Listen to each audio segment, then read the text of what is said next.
Au nom du Père, du Fils et du Saint-Esprit, ainsi soit-il. S'il est un souhait pour le prêtre et pour le curé plus particulièrement d'une paroisse, c'est que tous nous nous préparions pour cette béatitude du ciel. Voilà, que tous ici présents, sans exception, en dépit de nos faiblesses, c'est ce que nous allons comprendre, en dépit des combats que nous avons à mener, eh bien nous achevions à notre course en nous retrouvant tous au ciel. Voilà un petit peu le souhait que nous pouvons formuler aujourd'hui et renouveler notre confiance au bon Dieu. Alors, dimanche, c'était la fête du Christ roi et nous avons eu l'occasion de méditer sur le royaume de Dieu et sur le royaume des cieux. Royaume de Dieu, royaume des cieux, c'est le rôle du Christ Jésus de l'annoncer, ce royaume de Dieu, ce royaume des cieux. Et c'est ce que nous avons vu, le rôle de l'Église en tant que telle, eh bien, d'annoncer, encore une fois, dès cette terre, eh bien, ce ciel qui commence dès ici-bas. C'est ce qu'il faut bien comprendre. Il ne s'agit pas d'un royaume uniquement eschatologique, mais il s'agit d'inaugurer dès ici-bas ce royaume des cieux. C'est pour cela que nous allons communier de manière eucharistique, ou peut-être même spirituellement, mais que nous allons disposer notre âme justement pour le ciel. Alors j'aimerais aujourd'hui tout simplement vous donner quelques éléments de méditation, de réflexion par rapport au ciel. Nous avons tout d'abord récité, nous prêtres, ce matin, au bréviaire, « Admirons le roi des rois, celui qui est la joie de tous les saints ». Vous voyez, ce qu'il faut considérer tout d'abord en cette fête de la Toussaint, c'est Jésus qui est le saint par excellence. Vous voyez. Et donc nous allons porter notre regard vers Jésus le Christ, celui qui est sauveur, celui qui m'a sauvé, celui qui m'a racheté. Et nous allons prier aussi tout spécialement Notre-Dame. Nous disions ce matin, encore une fois, dans le bréviaire, « Admirons le roi des rois, la joie de tous les saints ». Par ailleurs, toujours dans l'office, ce matin, nous avons prié les anges. Ben oui, parce qu'au ciel, il y a les anges. Et nous avons chanté, cela avait des relents un petit peu de Noël, d'annonce de Noël. Nous avons chanté ce matin au bréviaire « Gloire à Dieu au plus haut des cieux ». Et oui, prions les anges, et peut-être spécialement notre ange gardien, pour qu'il nous montre le chemin du ciel, qui nous permette de réagir et de poser les bons actes pour gagner le ciel. Nous avions aussi, entre autres, avant chaque psaume, eh bien, ces quelques antiennes qui font réfléchir. Qu'est-ce que l'homme, Seigneur, pour que tu partes à sa recherche? C'est-à-dire ce qu'il faut considérer aujourd'hui, c'est que le bon Dieu, qui habite au ciel, eh bien, nous fait partager à nous créatures le ciel. C'est-à-dire que d'une certaine manière, il nous attend.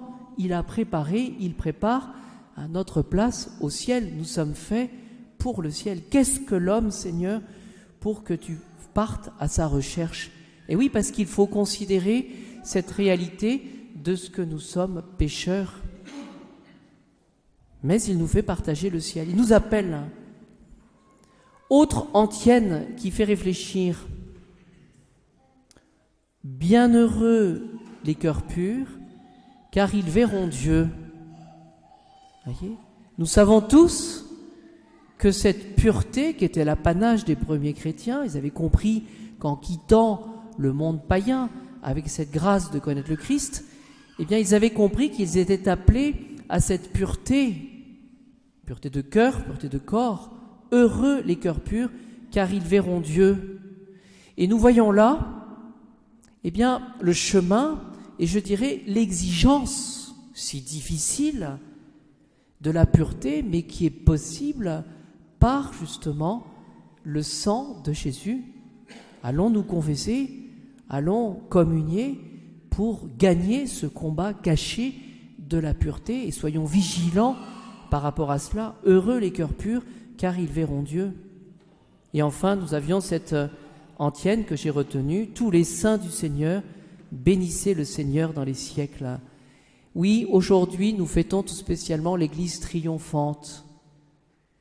Nous fêterons demain l'Église souffrante.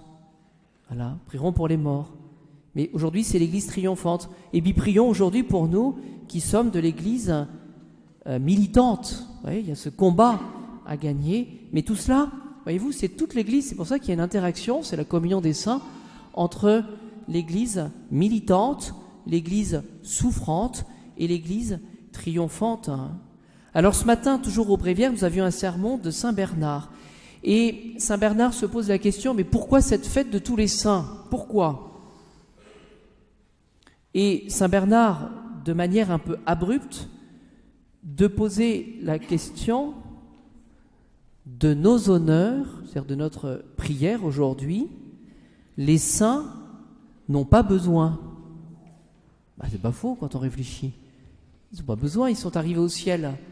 Donc ils sont tous complètement, je dirais, devant le Seigneur, à adorer le Seigneur. Ils ont achevé leur course.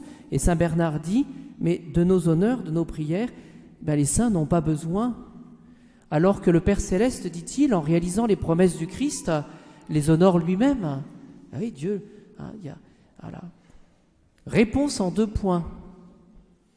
Eh bien, Saint Bernard dit que notre prière aujourd'hui est légitime, nous, de l'Église militante, par rapport au ciel, parce qu'il est normal de se réjouir de leur communion avec le Christ. C'est-à-dire finalement, ce que dit Saint Bernard, c'est que nous ne sommes pas coupés, nous appartenons à l'Église. Et aujourd'hui, eh bien, comme de même que nous sommes capables de nous réjouir d'une bonne nouvelle, eh bien, nous nous réjouissons de ce que ceux qui nous ont précédés dans la mort, eh bien, sont au ciel. Parce que au ciel, à y réfléchir, il y a tous les grands saints, un Saint Dominique, un Saint François, tous les grands saints que nous connaissons, nos saints patrons. Mais il y a aussi, heureusement, ceux que nous avons peut-être connus, peut-être ceux avec qui nous avons vécu, mais qui ont achevé leur course, ont fait peut-être un peu de purgatoire, ou peut-être directement au ciel, mais ils sont au ciel, ce sont des saints. Et donc, cette Église des saints, de ceux qui nous ont précédés, c'est une grande consolation pour ceux qui sont morts. Eh bien, cette Église, elle nous attend, c'est notre vocation d'aller au ciel, et elle nous attire, elle nous aspire un petit peu de certaine manière. Et la deuxième raison de Saint Bernard, c'est-à-dire, il dit que c'est au ciel qu'on verra le Christ nous apparaître, et nous, ici-bas, nous prions Jésus. Nous demandons à Jésus de nous aider. Il est notre gloire, il est notre, dit Saint Bernard, notre ambition ferme et absolue. Autre élément de méditation, pour être concret, Saint Paul, dans sa lettre aux Philippiens, nous donne quelques éléments pour bien comprendre comment gagner le ciel. Parce qu'il dit qu'il s'agit pour nous de chercher Jésus, de le trouver et d'être unis à lui. Et le ciel, c'est être avec Jésus. Alors voici ce qu'il dit Saint Paul, et je pense que ça va nous aider. Il dit que le Christ, le ciel, c'est notre consolation. Alors on peut réfléchir, c'est quoi être consolé? C'est qu'on est capable de passer de la souffrance, de l'épreuve, à cette vision du bien. Et c'est cela, être consolé. Vous voyez, un enfant, quand il s'est fait mal, il va dans les bras de sa maman pour être consolé. Eh bien, cherchons les vraies consolations. Et c'est ça qui nous aidera à aller au ciel. Ne nous trompons pas de consolation. Ensuite, Saint Paul dit que le ciel, c'est une exhortation à la vie sainte. Et cela met cette notion d'exigence. Oui, il y a un combat pour gagner le ciel. Et ceux qui sont au ciel ont combattu avant nous. Cette illusion de dire qu'autrefois c'était mieux, c'est pareil. Il y avait les mêmes combats, un combat caché, mais c'est une exhortation à la vie sainte. Donc il y a cette exigence. Ensuite, Saint Paul dit que le ciel, Jésus, c'est un puissant encouragement à la charité envers Dieu et envers le prochain.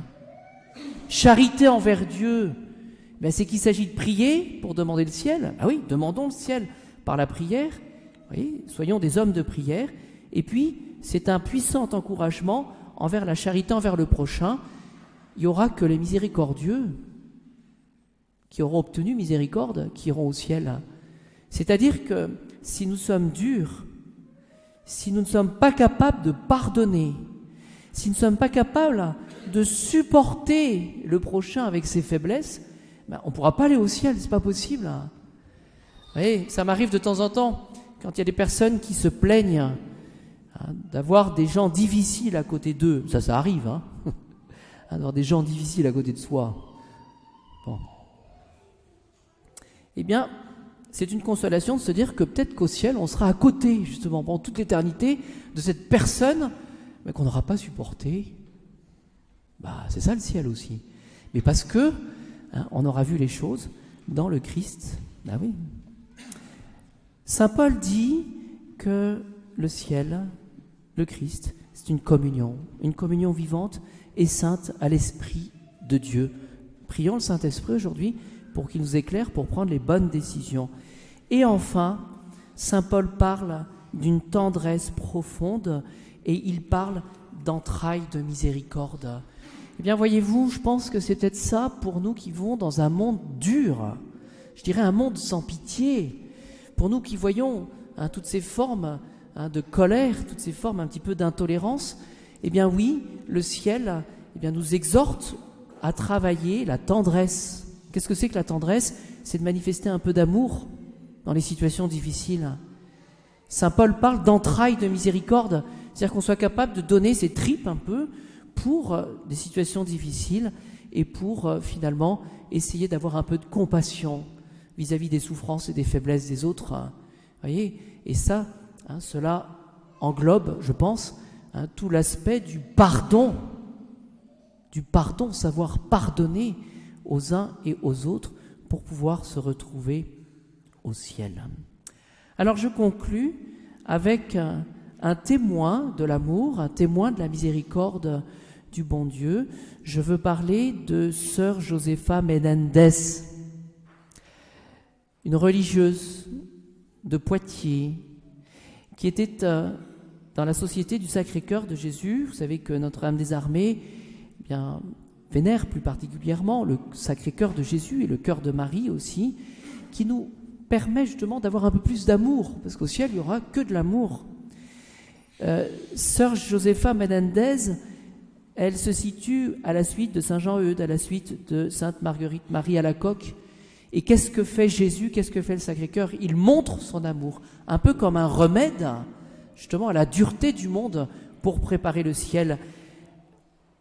Toutes ces révélations de cette sœur, de cette religieuse, son procès est en cours de béatification, c'est un livre que je vous recommande, Un appel à l'amour. Et je termine par cette belle prière qui va nous donner beaucoup de courage.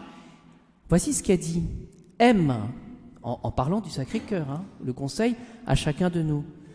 Aime et ne crains pas. Voilà. Il s'agit pour nous de vivre de l'amour et de cesser de craindre notre situation de pécheur. Il faut se mettre dans les bras de Jésus. Aime et ne crains pas. Voici ce que dit le Sacré-Cœur. Je veux ce que tu ne veux pas. C'est-à-dire, finalement, ça montre toutes nos limites. Mais ce qu'on n'arrive pas à faire, par exemple, de pardonner, c'est Jésus, c'est le Sacré-Cœur qui va pardonner à notre place. Mais je peux ce que tu ne pourras pas. Même chose, quand on a des limites, qu'on se dit que le ciel est presque trop difficile à appréhender, le Sacré-Cœur va combler, et c'est ça qu'il faut comprendre, ce manque d'amour que nous avons. Il ne t'appartient pas, dit-elle, de choisir, mais de t'abandonner. Voilà. Et donc, finalement, je reviens à cette première proposition, tous ici, sans exception, pendant cette messe, nous allons prier pour que tous, sans exception, nous œuvrions pour le ciel avec cet abandon, cette confiance dans le Sacré-Cœur pour qu'il nous permette de dépasser et de combler nos manques d'amour et finalement nos péchés, nos égoïsmes qui nous empêchent d'aller au ciel. Pour qu'une fois au ciel, nous puissions dire « Seigneur, si je suis au ciel, c'est grâce un peu à moi, parce que j'aurais fait un peu de combat, mais ça sera aussi et surtout grâce à la miséricorde du bon Dieu qui nous aime.